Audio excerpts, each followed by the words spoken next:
So here I am. I'm back at the beginning. Let's fucking go. If there was a battle arena like Summoner's Rift in Elden Ring, I would be so fucking happy. But there's not. So how does a player with tens of thousands of hours in Dark Souls not get bored? One of the things that I want to talk about is one of the reasons I've played this game so long. The multiplayer. I fucking love it.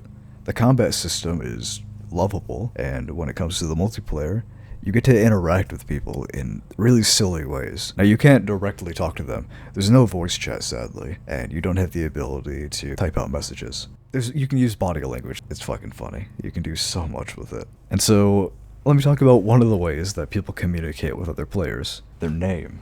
So you have people like Let Me Solo Her, who specializes in beating Melania. So people really fell into the love of the Let Me Solo It character. But others forget about Fashion Souls, cosplaying in video games. Because there are so many customizable options and builds in this game, it lets you create any character you want. And so like you can cosplay in this game by making your build around something that you find interesting.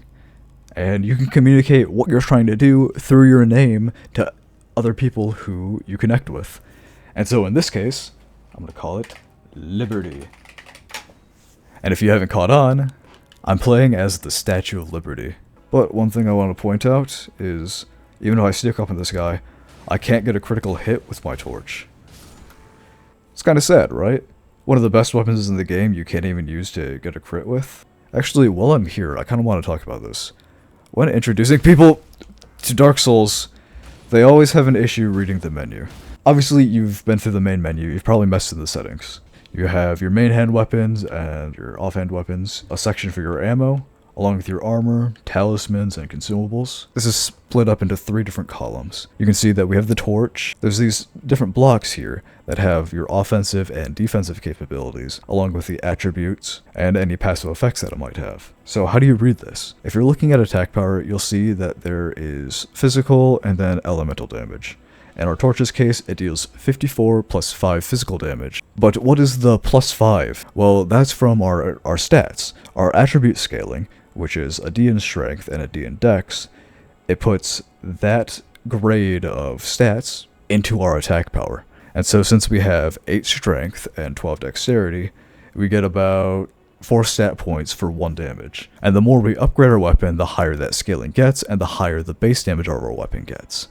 Because if I didn't mention it before, the physical 54 damage is the base weapon of our torch, and the plus 5 is the scaling. And in our torch's case, it happens to have that fire damage, because it's just literally a torch. I hope I explained that well. Do you think so? And if you did, please like the video and tell me what's so good about it. Let me know what you want to see more of. But too bad I don't know what I'm doing, and how could I? Most of these videos turn into a montage of slop, like this.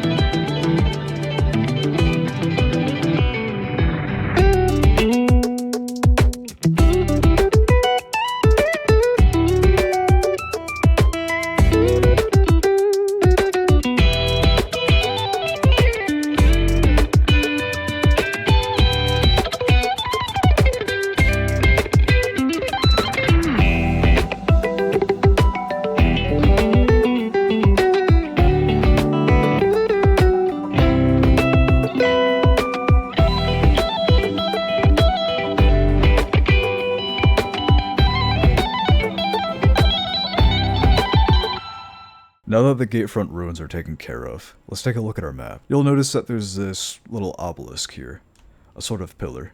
It leads you to the direction of the area's map. So now that we have the map, we can start picking and choosing our own adventure. You'll see that there's a bunch of landmarks. One of the main objectives is we can head down this road and cross the bridge to enter the castle. Or should I say, storm the castle. But I don't want to do that yet.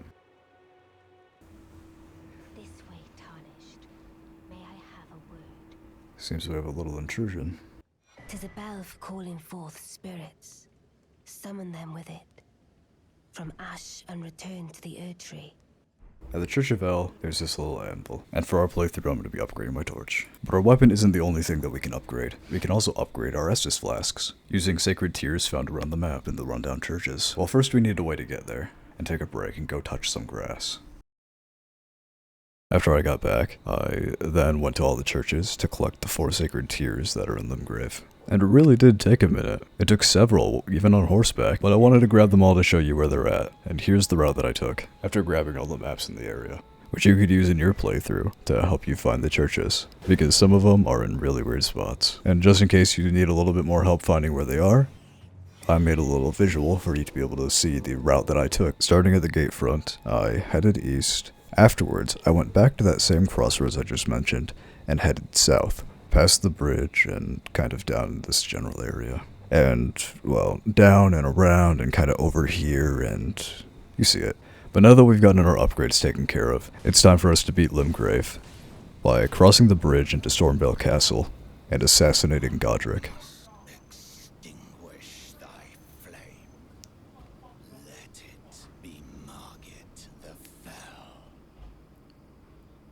For most of this video, I've done like a bunch of jump cuts and whatnot, but I figured I will let you see how I actually played the game.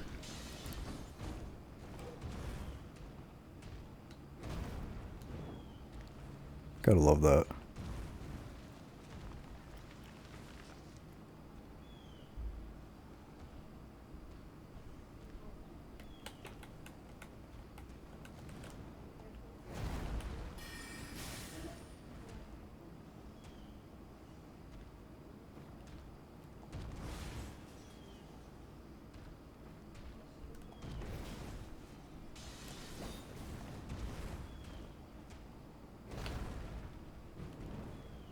Twice in a row?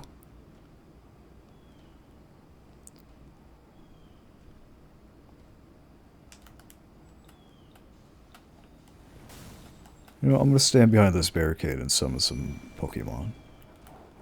Get him.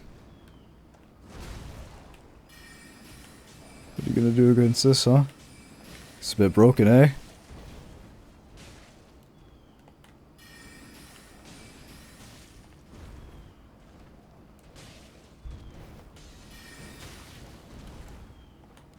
Luckily, he's still targeting me.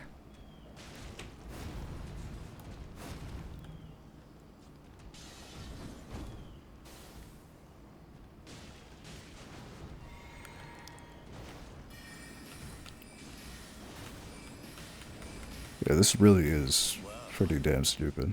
Thou art of passing skill. Warrior blood must truly run in thy veins. Tarnished. It's more of... I think a build like this just makes a mockery of this combat system in this game.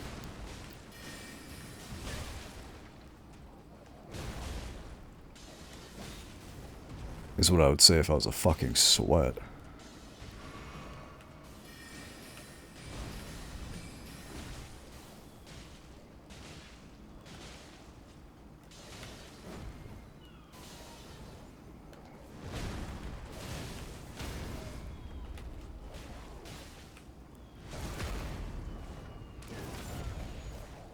Good thing I'm not.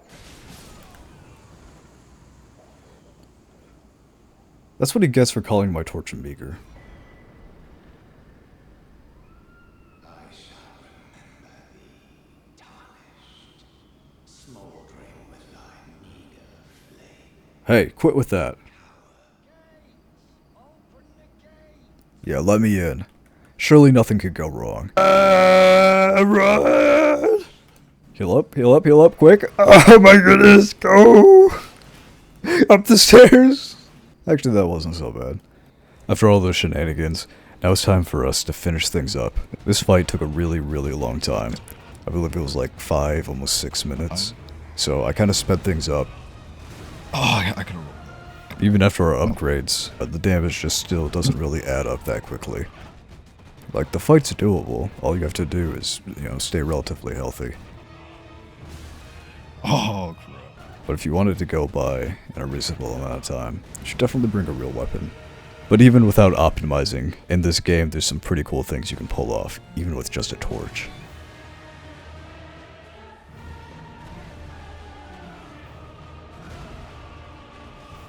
We managed to get the stagger on him here, because for some reason, the torch has really high poise damage. But as a reminder, it doesn't actually have the ability to critically strike. So that's what we have our rusted short sword for. After Godric chops his arm off and reattaches a dragon's head to it, the fight will kind of reset in a way for the second phase. While I only use my torch for the first half of the fight, it's not like I'm actually limited to only using that. I still have my sorceries, but I run out of mana beforehand. As long as I don't get killed here. I'll probably just spam him down real quick. No! And I'm all out. I guess there's only one way for me to do this. With my trusty torch. I'll slay Godric and free Limgrave from his grafts. Now that I'm done editing this and just kind of looking things over, Limgrave is really simple. Now, of course, I only focused on the main parts, and it's up to you as the player to go out and explore the rest of the game, as there's plenty more to explore in just Limgrave. But that's really up to your own personal experience as the player. I just wanted to give you guys a framework on how to get situated into Elden Ring and really enjoy it while you're playing. Have fun with it.